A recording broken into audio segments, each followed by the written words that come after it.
Welcome to my channel. Subscribe our channel for more videos and click the bell icon.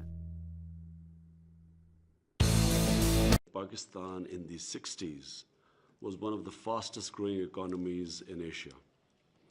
In fact, Pakistan was shown as a role model for development. South Korea came to Pakistan to take our model. Malaysia learned from Pakistan.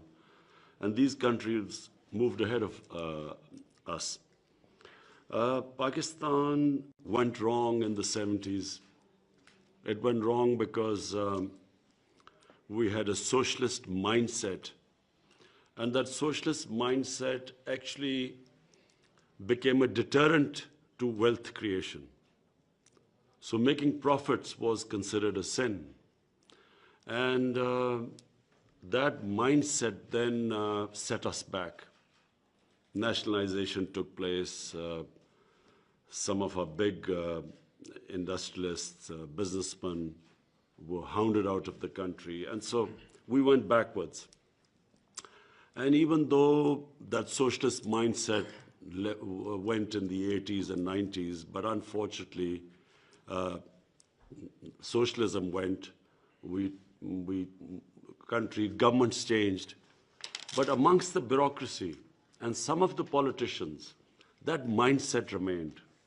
So when people started making wealth, they were somehow discriminated or there was envy against them.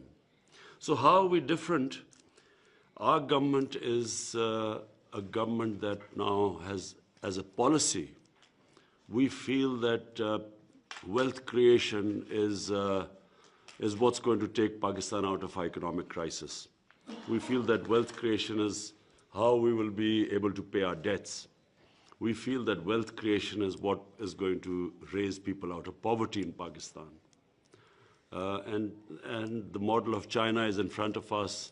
China is a country which has done something which no nation in the history of mankind has ever done, that they have taken 700 million people out of poverty in 30 years. No one has ever done that. And one of the ways was that they allowed wealth creation, and then they had specific programs to lift the bottom tier of the people out of poverty. So we, as a government, our main concern is to take people out of poverty. To take people out of poverty, we have to allow people to make money.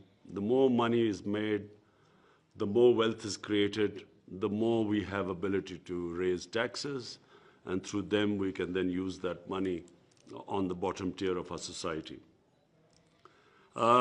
So we as a government are now making every effort to remove impediments in the way of investors and businesses.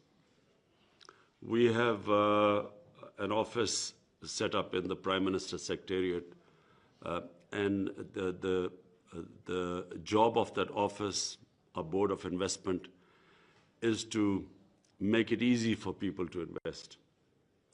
And so this process has started. We are the only thing which we want to impose or eradicate in our society is corruption. Because corruption, unfortunately, makes it difficult for especially the small and medium industry to flourish, but also for investors, genuine entrepreneurs to prosper in a society. Corruption becomes the reason why countries also do not achieve their potential. So I can assure you that your concerns, we look forward to the paper which you're going to give us, that where are the problems happening. Some of us we already know because we've discussed the various issues Turkish investors faced in Pakistan. We have already discussed this. And we already, reason is erratic policy making, unpredictable policies, decisions changed midway through, and so no investor likes this unpredictability, and then you set out to invest something given a certain set of policies, and then midway through the policies are changed. We realize that that's what's been happening. But we want to assure you that we will be now, you will be finding a completely different government, a government that is going to promote investment. And the best thing, of course, when you talk about investing in Pakistan to use and then exporting out of Pakistan, that's really what we need right now, because our exports have suffered because of flawed policy making. We have stagnant exports. So we are going to actively promote exports, most of all, protect our investors. We want to give employment to a young population. So therefore, our priority will be wealth creation.